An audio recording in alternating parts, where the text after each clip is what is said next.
Hey guys, it's Saturday. You know what that means. Back again with another video. And this time I wanted to go with something a little less serious. You know, lately, especially with me, always bringing up like rather serious topics with, certain philosophical questions that we don't necessarily have a concrete answer for, or I go into something political and, it tends to, have like, kind of heavy weights to them and all that. And I wanted to dial that back a little bit and talk about something a little bit more fun, even though it is sort of a rant, but not really. Video games. We're talking about video games. The last video I touched on video games, but then I used that topic to go into a deeper topic. And this time I want to just simply focus on games, which is something that several of us have in common. We like playing these games, and we pay attention to the video game news and all that type of stuff. And I'd rather just talk about the games themselves, and in particular, something that I noticed about video games. I've noticed this for quite some time, but I've never really discussed this, and I might as well just spit it out and discuss it with you guys. And that's pretty much how you tend to see more innovation and more really cool games or really good ideas from companies that really don't care. All right, let me rephrase that because I don't think that came out the right way. What I mean by not caring is, they're not really focusing on the bottom line. They're not really focusing on, okay, let's try to focus test this game to appeal to a wider audience so that more people will buy it. They're not trying to put things in that they know are going to grab gamers and get that money. They're not trying to put certain things in there that they know is going to have that mass appeal. The things that they know will grab people. They just want to put out a game that they want to make or that they want to play. And these tend to be the games that get talked about the most down the line in, glowing terms, like the games that we consider to be legendary or the games that we think are worth checking out many years after they've been out. These tend to come from companies that just don't really care about the big business aspect of things. They just want to make a game. And we know what these companies are. Like, I can go with companies like, say, Quintet or Treasure. I don't know if any of you guys remember those two guys.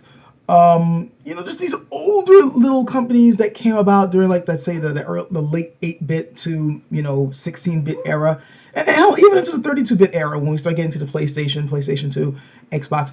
You got these quirky little companies, these quirky little developers that they aren't necessarily trying to make a game that's going to make a whole lot of money, though of course that's something they're probably hoping for. I mean, they got to earn a paycheck. But it's more like they just want to make a good game that appeals to them. And the more that isn't, the more they don't feel that much at stake at making that game, the more interesting the game becomes. Where all they really care about is just focusing on a particular mechanic. Like Treasure, for instance. One thing I noticed about Treasure games is that they love making quirky games that, it's the type of games that they really wanted to play. But many of those games centered around a particular mechanic, and they just built a game around that. Like, say, Gunstar Heroes, which is one of my favorite games they came out with. The whole center mechanic of that game, besides the crazy fast-paced melee combat, is the whole interchangeable weapon system. Basically how, like, you got these different basic guns, and you can mix and match the different ones to create new guns. And then each one of those things have different mechanics that you can use to beat the enemies. And it's a really cool, interesting mechanic, and they built an entire game around that. Guardian Heroes, which is another one of my favorites, the central mechanic around that is a crazy melee combat system that they put in there. Like, it's a side-scrolling beat-em-up, but with Street Fighter style combos, and they built an entire game around that. It's really freaking cool. But these are like these little games. They aren't exactly what I'd call AAA games, though they did end up having a mass appeal because of how quirky they were. Let's take another company like From Software. Now, From Software is a little tricky for me to bring up because they've pretty much been flung to the limelight. They're now in the mainstream. Like, before, no one knew who the hell From Software was, unless you were really into games and you were really, a major nerd. Like, if you remember that they were the guys that developed the original like the Armored Core games. Everybody knows these days that they made the Armored Core games. But Armored Core itself was a type of title that appealed to a niche audience. The Tenchu series, the very first ninja game that they made, it kind of came out of nowhere, and it was a surprise hit, but it was a quirky little game. It had its flaws, just like the original Armored Core games had their flaws, but they still appealed to people because they were quirky enough and interesting enough to, to kind of grab you. They were interesting because it was being put up by a small little company full of, let's just say it, nerds making the type of games that they wanted to play. And they made these games, and they were fun, warts and all. And they made a certain game called Demon Souls, which took the hell off, which later on went into the Dark Souls 2, Bloodborne, and all that. Now we have the Soul series, and everyone rants and raves about how great those games are and whatever. But the funny thing was, it came from a game that everyone thought was going to be a failure. Demon Souls, when it was first coming out, they didn't think that game was going to make a lot of money. Hell, the president of Sony at the time thought the game sucked before it was put out. It took a third company publisher, Atlas, to bring it out here, in the United States. And I think Bandai brought it out in Europe, if I remember correctly.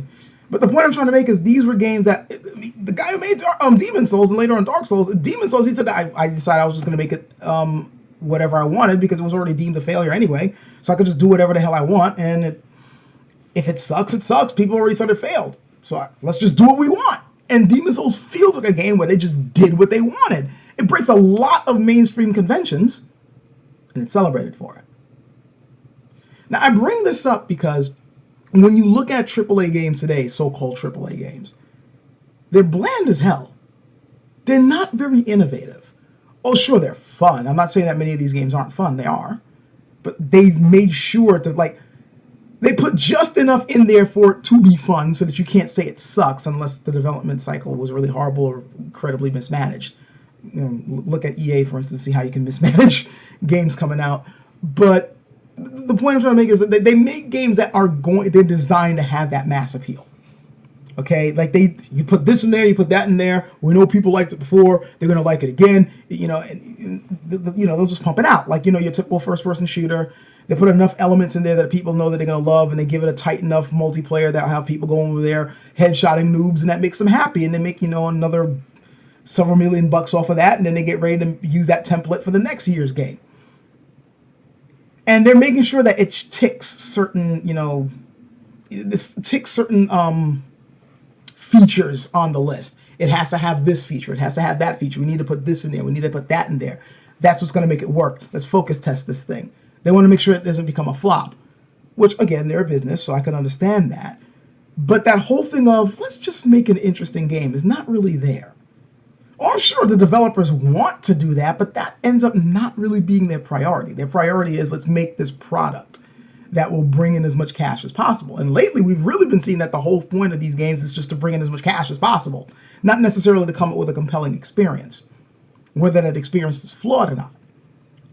Because sometimes the most interesting games you'll play are games that are not exactly all that polished, or at least not polished to that fine sheen that you tend to see in so-called AAA games. I mean, it would really be nice to see that type of polish put into an interesting game that wasn't afraid to take risks. But you don't see that because it's gone mainstream. This video's gone on long enough already, and I got a whole other rant that I can go into about how once you start pushing things into the mainstream, you lose what makes that thing interesting in the first place. Because now you're trying to make it acceptable for everyone. And the thing is, when you make something interesting doesn't necessarily mean that everyone's going to like it. It's just going to appeal to someone who finds that interesting thing something that they're into, something that they can talk about. I'm pretty sure, I'm not going to come up with examples now because it'll stretch this out even longer than it has to be. But you're going to notice that there's certain games that people will bring up that you may not necessarily like them, but you at least understood why people keep bringing it up. Like, say, Chrono Trigger, back during the 16-bit era, which is one of my favorite Japanese RPGs. It's, a lot of people love that game, and I think for good reason. But there's some people who they don't like it just because they don't like turn-based RPGs. And I can't fault them for that. Everybody's got their own tastes. But even they will admit, yeah, I can see why people like Chrono Trigger. Not my thing, but it's interesting. That's what I'm talking about. You don't really see that with AAA games. AAA games is just like, whatever. it's the really interesting games that people can talk about whether they like it or whatever, but they can at least, they remember them. They can talk about them. They can go back and play them several years after those games came out. And they tend to be put out by companies, or should I say by developers, who aren't necessarily focusing so much about making a product with mass appeal. They're just making something that they feel like making. And that tends to be where the good stuff comes from, when you're just doing what you feel. All right, that's it. This has been 10 minutes. Hope you guys found it interesting. And again, I just wanted to talk about something a little bit more lighthearted, video games. Next week, I'll probably dive into something serious again. So, catch you guys later.